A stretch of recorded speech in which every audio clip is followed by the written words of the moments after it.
नमस्कार दोस्तों, मैं रितेश कुमार सिंह एक बार फिर से आप सभी का अपने YouTube चैनल रैंकर्स क्लासेस में स्वागत करता हूं। दोस्तों, हम लोग बायोलॉजी के सेक्शंस को आगे बढ़ाते हुए हमने एक वीडियो ब्लड का ऑलरेडी अपलोडेड किया जा चुका है। आप लोग अगर उस सेक्शन को नहीं देखें तो सबसे पहले आप पार्ट 1 को देख लें, ताकि जो पार्ट 2 आज हम डिस्कस करने वाले हैं वो आपको अच्छे तरीके से समझ में आए। दोस्तों, पिछले क्लास में हम WBC, RBC और ब्लड से रिलेटेड सारे कॉन्सेप्ट्स को अच्छे तरीके से अध्ययन कर लिया था। आज हम उसके आगे प्लेटलेट्स, फिर ब्लड ग्रुप और ब्लड ट्रांसफ़र के बारे में हम लोग पढ़ेंगे। तो आइए सबसे पहले हम आपको आज के टॉपिक प्लेटलेट्स से रूबरू कराते हैं। दोस्तों, सबसे पहले प्लेटलेट्स, हमने RBC, WBC को पढ़ लिया था और आज हम पढ़ेंगे प्लेटलेट्स। जैसे कि RBC को एरिथ्रोसाइट्स, WB को ल्यूकोसाइट्स ने हमने बोला था उसका बायोलॉजिकल नेम, उसी तरह से प्लेटलेट्स का भी एक बायोलॉजिकल नेम है जिसका नाम है थ्रोम्बोसाइट्स। तो आपको कभी भी प्लेटलेट्स ना दे के थ्रोम्बोसाइट्स भी दे सकता है, तो आपको ये ध्यान होना चाहिए कि प्लेटलेट्स का ही एक नाम है थ्रोम्बोसाइट्स। तो पहला ये बात हो गई। दूसरा बात, आप जैसे कि हम लोग कंपेयर करके WBC और RBC में पढ़े थे कि RBC का एक फिक्स शेप होता है, बाइकॉन्केव शेप, और WBC का कोई फिक्स शेप नहीं होता है। RBC में एक कलर पिगमेंट पाया जाता है, हीमोग्लोबिन, WBC में नहीं पाया जाता है। सेम उसी तरह से सिर्फ और सिर्फ WBC, RBC और प्लेटलेट्स में केवल और केवल RBC के पास अपना पिगमेंट है, जिसके कारण से वो कलरफुल दिखता है, जो रेड कलर का होता है हीमोग्लोबिन के प्रेजेंस होने के कारण। हीमोग्लोबिन ने हमको बताया था कि हीमो और ग्लोबिन 2 वर्ड से मिलकर बने हैं। हीमो का मतलब होता है आयरन और ग्लोबिन का मतलब होता है प्रोटीन। तो एक आयरन कंपाउंड प्रोटीन है जो कि हीमोग्लोबिन है, जिसके कारण से ब्लड का कलर रेड होता है। आइए प्लेटलेट्स के बारे में हम देखते हैं। तो प्लेटलेट्स के पास जिस तरह के WBC के पास न्यूक्लियस होता था, उसी तरह से RBC के पास न्यूक्लियस नहीं था, तो प्लेटलेट्स के पास भी न्यूक्लियस नहीं होता है। तो प्लेटलेट्स के पास न्यूक्लियस एब्सेंट होता है, जैसा कि RBC के साथ भी होता था। इसके पास भी कोई पिगमेंट नहीं है। अगर इसके पास कोई पिगमेंट नहीं है तो इसका मतलब है कि ये कलरलेस होगा, जिस तरह की WBC होता था। तो वही लिखा हुआ है लाइक WBC। इसका एवरेज लाइफ, अगर हम बात करें एवरेज लाइफ का, तो आपको हम बताए थे कि RBC 120 दिन जिंदा रहता है और WBC जो है वो 5 से 20 दिन तक जिंदा रहता है। प्लेटलेट्स का भी लाइफ टाइम बहुत कम है, वो है 10 दिन, मात्र 10 दिन ये जिंदा रहेगा। ये मात्र 10 दिन जिंदा रहता है।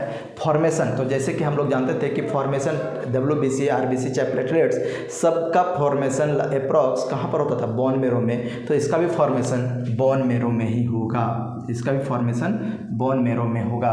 एक क्वेश्चन यहाँ से बहुत बार बनता है कि WBC और प्लेटलेट्स का रेशियो क्या है। हमने वहाँ पर आपको बताया था पिछले क्लास में कि RBC और WBC का रेशियो क्या था।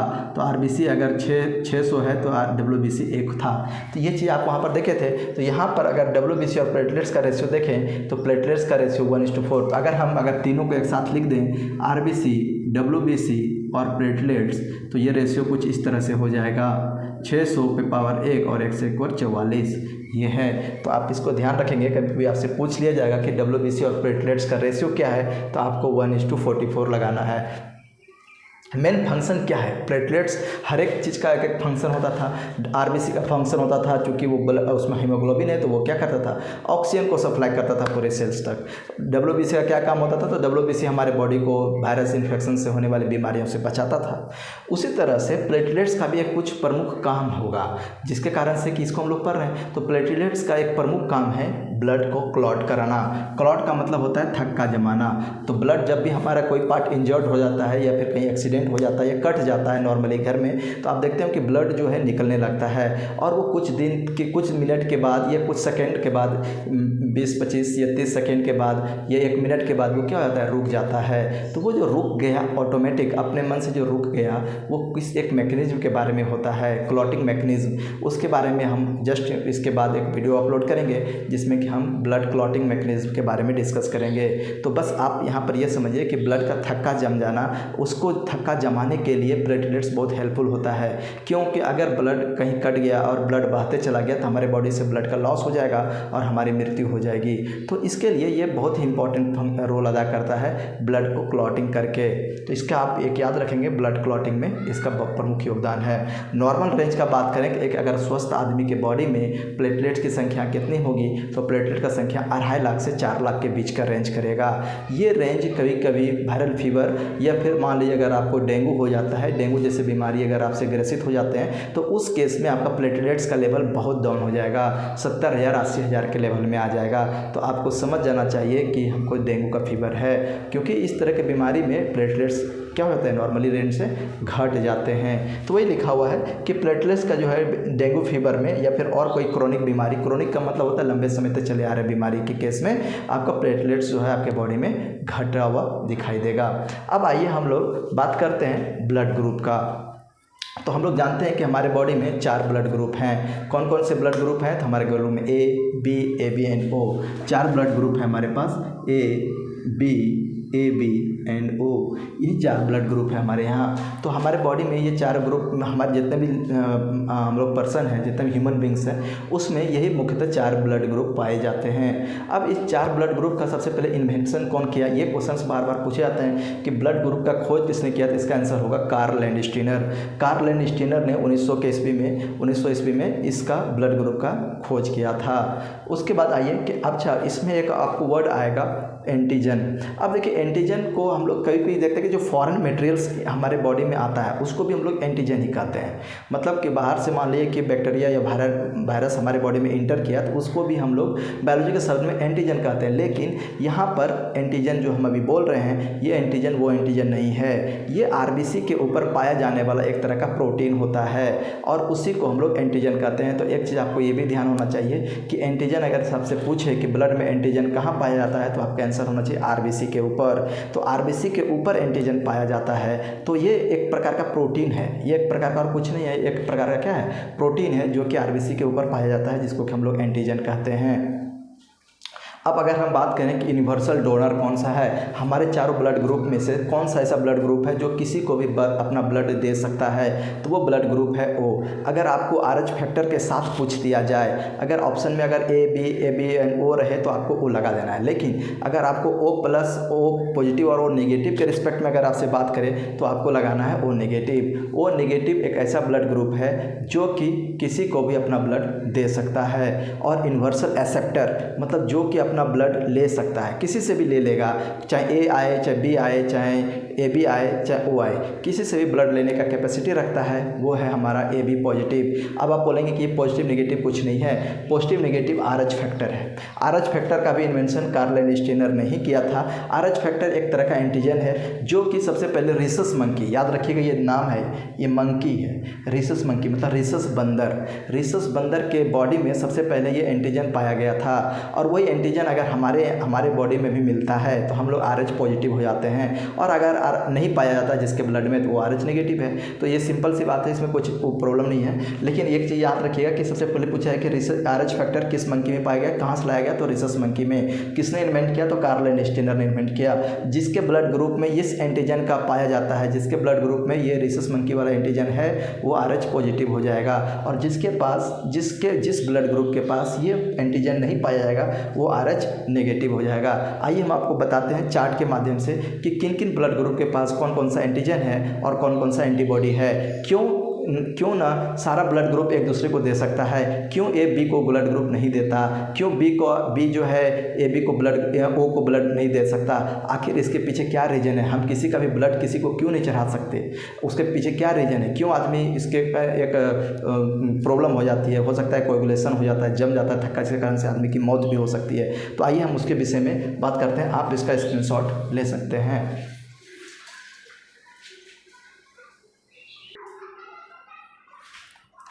आइए हम अब ब्लड ग्रुप में देख रहे थे कि ब्लड ग्रुप में आप देखें कि हमारे पास ये 4 ब्लड ग्रुप हैं और इसमें कौन कौन से एंटीजन और किसके पास कौन सा एंटीबॉडी पाया जाता है, ये समझना बहुत ज़रूरी है, तभी आप ब्लड ट्रांसफ़र को अच्छे से समझ पाएंगे। दोस्तों सबसे पहले आप देखिए कि ब्लड ग्रुप यहाँ पर एंटीजन हमने क्या लिखा है यहाँ पर RBC। तो एंटीजन एक तरह का हम बताए थे कि प्रोटीन होता है जो कि कहाँ प्रेजेंट होता है, तो RBC के ऊपर प्रेजेंट होता है। और एंटीबॉडी हम पहले भी जब प्लाज्मा आपको बताए थे तो वहाँ पर आप अगर हमारा लेक्चर देखे होंगे तो हम आपको बताए थे कि प्लाज्मा में ही एंटीबॉडी पाया जाता है।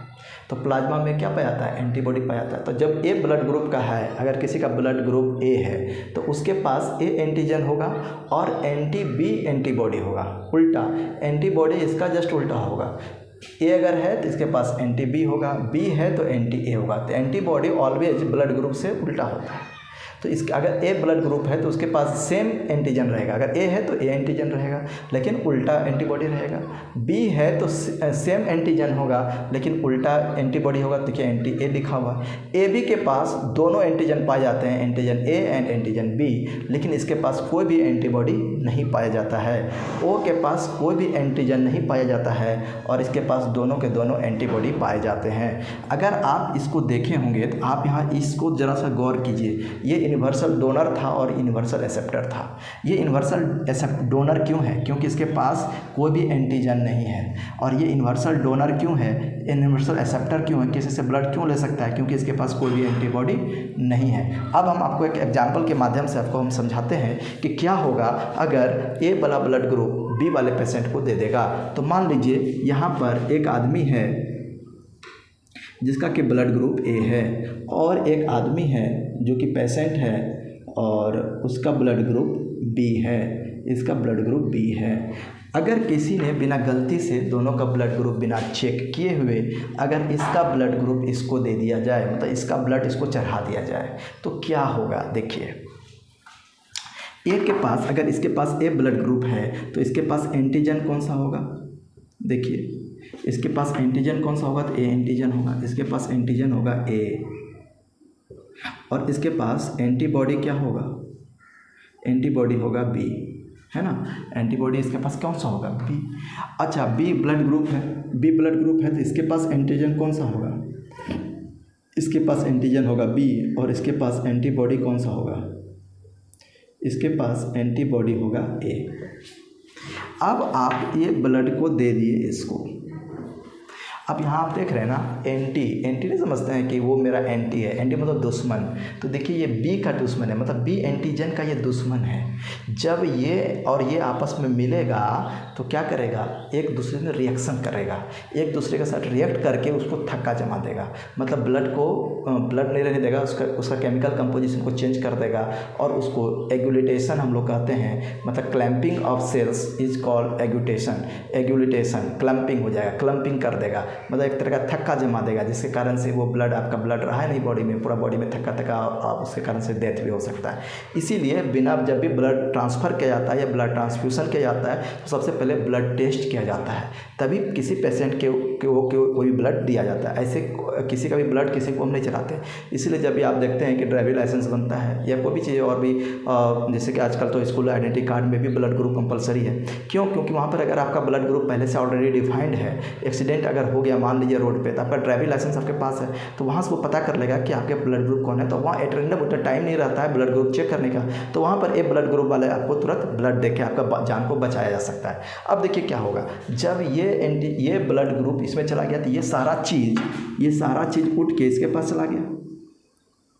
अब जैसे ही गया तो देखिए इसके पास एंटीजन क्या है? एंटी ए है। ये एंटीबॉडी यहाँ पर लिख लेते हैं, एंटी ए। अब जैसे ही एंटी ए, मतलब ये किसका दुश्मन है? ए एंटीजन का। यहाँ पर देखिए ए एंटीजन यहाँ से चला गया और यहाँ पर पहले से उसको मारने के लिए एंटीबॉडी तैयार है। ये दोनों antigen A and anti A आपस में क्या कर लेगा? रिएक्ट कर लेगा। उसी तरह से यहाँ पर देखिए इसके पास एंटीजन बी है और इसके पास एंटीबॉडी बी है और ये दोनों भी आपस में रिएक्ट करेगा। तो दोनों का दोनों यहाँ पर देखिए एंटीजन बी जो है वो रिएक्ट करेगा एंटी बी से।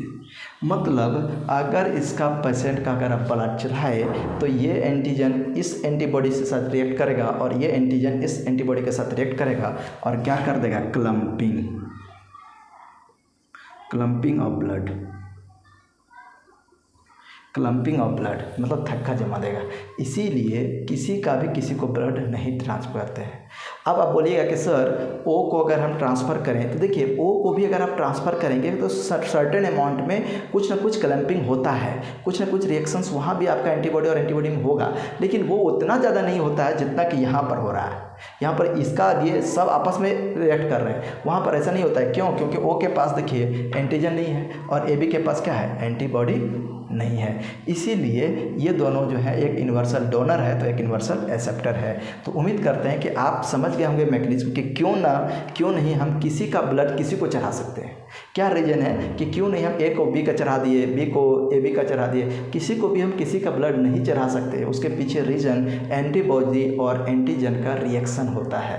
अगर एंटीबॉडी और उसके अगेंस्ट एंटीजन अगर आपको मिल गया तो वो आपस में रिएक्शन कर लेगा और आपका ब्लड में क्लम्पिंग कर देगा, एक्यूमुलेशन कर लेगा, थक्का जमा देगा और आपका ब्लड पूरा का पूरा जो आपके बॉडी में वो जम जाएगा और आपका हो सकता है कि देहांत भी हो जाए, डेथ भी हो जाए आप। तो इसके लिए ये बहुत खासा ध्यान रखा जाता है। जब भी ब्लड ट्रांसफ़र किया जाता है तो ये चीज़ ध्यान रखा जाता है कि ब्लड ग्रुप सेम होना चाहिए। सेम हो तो बहुत अच्छी बात है, दोनों का अगर ब्लड ग्रुप ए है तो बहुत अच्छी बात है। नहीं तो आप अभी हम एक चार्ट आपको लिखवाते हैं जिसमें कि आप देख पाएंगे कि कौन सा ब्लड ग्रुप किसको, कौन सा व्यक्ति किसको ब्लड ग्रुप ट्रांसफ़र कर सकता है। आप इसको स्क्रीनशॉट ले लें।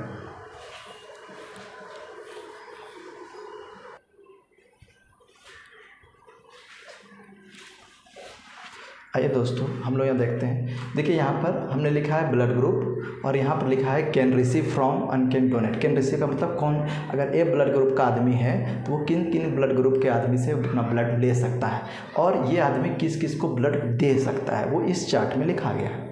आइए, अगर ए ब्लड ग्रुप का आदमी है तो वो क्या करेगा, किसको अपना ब्लड दे सकता है। तो जो जिस ब्लड ग्रुप का है, जैसे ए का है तो वो आराम से ए आदमी को, ए ब्लड ग्रुप के आदमी को दे सकता है, इसमें कोई दिक्कत नहीं है। जो जिस ग्रुप का है वो उस अपने सेम ग्रुप को देने में कोई दिक्कत नहीं है। तो ए अगर ब्लड ग्रुप का आदमी है तो वो ए को तो दे ही सकता है और ओ को भी, रिसीव का बात कर रहा है, किससे वो रिसीव करेगा। तो मतलब वो अगर ए पेशेंट अगर है, अगर ये मान लीजिए ए आदमी है, पेशेंट है, इसको खून की ज़रूरत है तो इसको खून कौन कौन दे सकता है, ये किससे खून ले सकता है। तो ए से तो ले ही सकता है, सेम ग्रुप है तो ए से कोई प्रॉब्लम नहीं है। ओ से, क्योंकि ओ क्या है, यूनिवर्सल डोनर, ये किसी को भी दे सकता है तो ओ से ले सकता है। अच्छा, इसको अगर ज़रूरत होगा देने के लिए तो किसको देगा, ए को तो देगा ही और ए बी को देगा। क्यों, क्योंकि ए बी जो है सबसे ले सकता है। बी का सेम है, बी जो है बी से ले सकता है और ओ से भी ले सकता है। बी दे किसको सकता है, तो बी को दे सकता है और ए बी को दे सकता है। ए बी जो जान रहे हैं ना, ए बी यूनिवर्सल एक्सेप्टर है, किसी से भी रिसीव कर लेगा। तो ये तो चाहेगा ए बी ओ चारों में से कोई भी आ जाएगा तो इसको ब्लड मिल जाएगा। लेकिन अगर ए बी को देने की बात आए तो ए बी केवल और केवल अपने ही ग्रुप को दे सकता है, ए बी को ही दे सकता है, दूसरा किसी को दे नहीं सकता। ले सकता है सभी से, दे सकता है केवल और केवल ए बी को। उसी तरह बात आया ओ ब्लड ग्रुप का, तो ओ ब्लड ग्रुप केवल और केवल अपने ओ से रिसीव करेगा। लेकिन ये चूँकि यूनिवर्सल डोनर है कि सबको दे सकता है, ये सबको दे सकता है, ए बी ओ और ए बी। आइए हम आपको एक चीज़ और बताते हैं, जैसे कि क्वेश्चंस आजकल पूछे जाते हैं कि अगर मान लीजिए पेरेंट्स और मतलब पेरेंट्स का अगर हम बात करें तो पेरेंट्स में मदर और फादर आएंगे। तो मदर और फादर का अगर ब्लड ग्रुप आपको पता है तो एक्सपेक्टेड चाइल्ड का जो ब्लड ग्रुप क्या होगा इसके बारे में भी हम आप जान सकते हैं कि जो उनका जो संतान होगा, अगर माँ ए ब्लड ग्रुप का है और फादर बी ब्लड ग्रुप के हैं तो उनसे होने वाले जो उत्पत्ति होने वाले जो संतान हैं उनका ब्लड ग्रुप क्या होगा, ये भी आप एक्सपेक्टेड है। मतलब ऐसा नहीं कि एग्जैक्ट वही आएगा, उसमें 2-3 अब ब्लड ग्रुप हो सकते हैं। तो आइए हम उस पर नज़र डालते हैं कि आखिर उस बच्चे का एक्सपेक्टेड ब्लड ग्रुप, जो जन्म लेने वाला बच्चा है उसका एक्सपेक्टेड ब्लड ग्रुप क्या होगा, इसको हम इस चार्ट के माध्यम से आपको बताते हैं। आप इसका स्क्रीनशॉट ले सकते हैं।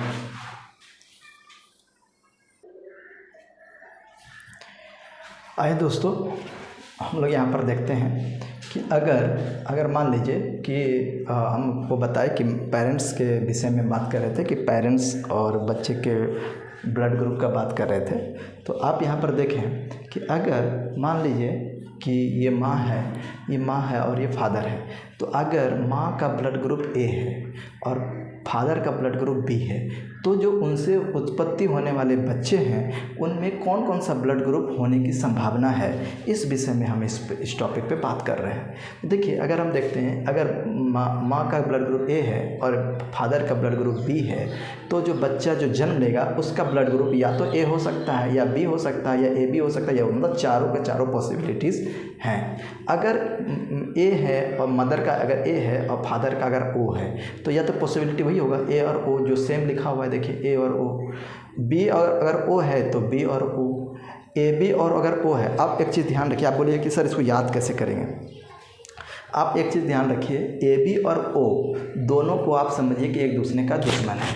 ए बी और ओ दोनों जो है एक दूसरे का दुश्मन है। तो जब भी ये दोनों ब्लड ग्रुप आपस में आएंगे तो वो ना ही बोलेगा कि हम नहीं जाएंगे तो तुम भी नहीं जाओगे, तो ये बात होता है। देखिए यहाँ पर हम एक चीज़ आपको बताते हैं, ए और ए बी और ओ, हम बताएं कि ए बी और ओ आपस में दोनों दुश्मन है। जब ए बी और ओ आपस में जब रिएक्ट करेगा, मतलब मदर का अगर ए बी है और फादर का ओ है, तो ए बी और ओ में दुश्मनी है, तो ए बी बोलेगा कि हम भी नहीं जाएंगे बच्चे में, वो बोलेगा कि तब हम भी नहीं जाएंगे बच्चे में। तो बोला बचा का कौन, तो बचा दो गो, ए और बी, ए और बी। तो यहाँ पर आप देखिए ए और बी रहेगा, जब दोनों अलग ए और बी रहेगा तो चारों पॉसिबिलिटीज़ हैं। ए और ओ रहेगा या बी और ओ रहेगा तो देखिए दोनों में सेम पॉसिबिलिटी है, यहाँ भी आसान हो गया। ए बी अगर ओ है तो दोनों में दुश्मनी है, तो बोलेगा हम दोनों नहीं जाएंगे, तो ए और बी जाएगा। अगर ए बी और ए है तो देखिए तो इसमें क्या क्या लिखा हुआ है, ए बी और ए यही है ना, तो ए बी और ए बी, इसमें से यही तीन वो चीज़ है। ओ है कहीं लिखा हुआ नहीं, तो ए है, बी है और ए बी है, यही तीन को होगा। ए बी और बी है तो देखिए बी है, ए है, फिर से सेम है, ये दोनों फिर से सेम हो गया। ए बी और ए बी, ए बी में फिर ए है, बी है और ए बी है, ए और बी है, ओ बी है। अब देखो ये दोनों फिर से सेम हो गया। बी बी रहे या ए रहे तो उसमें पॉसिबिलिटी या तो बी होगा या ओ होगा। अगर ए रहे और ए रहे तो पॉसिबिलिटी है ये ए होगा या ओ होगा। और अगर दोनों मदर का भी, माँ का भी अगर ब्लड ग्रुप ओ है और फादर का भी ब्लड ग्रुप ओ है तो मैक्सिमम चांस क्या, एक ही चांस बनता है कि बच्चे का जो ब्लड ग्रुप है वो ओ ही होगा। लेकिन और समय पॉसिबिलिटीज़ है कि अगर ए और ए है तो हो सकता है कि बच्चा जो है ए ब्लड ग्रुप का जन्म ले, या हो सकता है ओ ब्लड ग्रुप का जन्म ले। अगर बी और बी है तो हो सकता है बच्चा बी ब्लड ग्रुप का जन्म ले या ओ ब्लड ग्रुप का जन्म ले। लेकिन अगर ये एक ऐसा इकलौता केस है वो वाला कि अगर पेरेंट्स का, दोनों पेरेंट्स का ब्लड ग्रुप अगर सेम है तो बच्चा का भी ब्लड ग्रुप ओ ही आएगा। लेकिन ऐसा कोई ज़रूरी नहीं है कि अगर बच्चा का ब्लड ग्रुप ओ है तो उसके मदर और फादर का भी ब्लड ग्रुप ओ ही रहा होगा। क्यों? क्योंकि ओ जो है यहाँ यहाँ यहाँ यहाँ भी आ सकता है। मतलब अगर मदर का ए और ओ है तो फिर भी तो बच्चा में ओ आ सकता है ना। तो बच्चा का ओ ये नहीं बताएगा कि मदर और फादर का ब्लड ग्रुप ओ है, लेकिन अगर मदर और फादर का ब्लड ग्रुप ओ है तो इससे ये 100% क्लियर होगा कि बच्चा का भी ब्लड ग्रुप क्या होगा, ओ ही होगा। दोस्तों आज ब्लड में बस इतना सा ही आपको है पढ़ना। इसके बाद हम एक और टॉपिक लेके आएंगे जिसका कि नाम है इरिथ्रोब्लास्टोसिस फीटस। इरिथ्रोब्लास्टोसिस फीटस एक ऐसा मैकेनिज्म है जिसमें कि क्या होता है कि जो फर्स्ट अगर मान लीजिए एक पुरुष और एक महिला जिनका शादी होने वाला है, अगर पुरुष RH पॉजिटिव है, मतलब जिसके पास RH पॉजिटिव, मतलब RH जो रिसस मंकी के पास जो एंटीजन था अगर उनके पास है, उनके ब्लड ग्रुप में, मान लीजिए चाहे कोई भी ब्लड ग्रुप हो, जैसे A पॉजिटिव, अगर पेरेंट्स में अगर पिता, हम ये भी बोल रहे हैं पिता का, अगर पिता का ब्लड ग्रुप में RH पॉजिटिव है और मदर जो है RH नेगेटिव है, और अगर उन दोनों से उत्पत्ति होने वाले संतान, पहला संतान बिल्कुल नॉर्मल होगा लेकिन दूसरा संतान जो है वो नॉर्मल नहीं होगा, उनका देहांत हो जाएगा। कैसे होता है ये मैकेनिज्म और उससे कैसे बचा जाता है, इसी मैकेनिज्म को हम लोग इरिथ्रोब्लास्टोसिस कहते हैं। तो इसको हम नेक्स्ट वीडियो में आपको बताएंगे और इस वीडियो को आप ज़रूर देखेंगे, आपको बहुत सारा ज्ञानवर्धक चीज़ देखने को मिलेगा। अगर आपको हमारा वीडियो अच्छा लगता है तो आप प्लीज़ इसको लाइक और सब्सक्राइब जरूर करें, कमेंट आप कीजिए। आपका कमेंट हमें प्रोत्साहन देता है कि आप कैसा लगा हमारा वीडियो। अगर आपको इसमें से और कुछ तरह का वीडियो आपको चाहिए तो आप हमें कमेंट के माध्यम से बता सकते हैं। धन्यवाद, नमस्कार, मिलते हैं अगले वीडियो में।